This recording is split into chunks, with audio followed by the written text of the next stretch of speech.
ఎన్నో యుగాలకు ముందు ఎన్నెన్నో నక్షత్ర మండలాల కంటే ఎత్తున ఉన్న పరమశివుని గంగను భూమికి పంపమని భగీరథుడు ప్రార్థించాడు.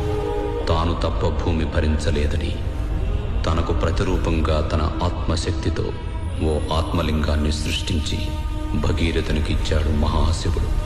కానీ ఆకాశగంగను భూమికి దించగల అద్భుత శక్తులున్న ఆ ఆత్మలింగం మాత్రం ఈ విశాల విశ్వంలో భూమి మీదే ఒకానొక చోట ఉండిపోయింది.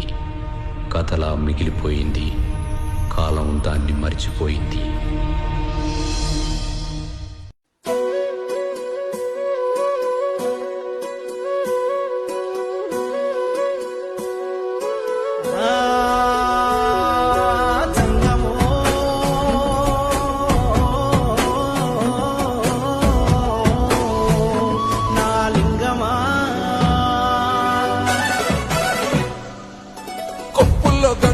పక్కన పార్వతి సక్కంగా నూరార శివుడో, నేను మొక్కంగా తీరార శివుడో.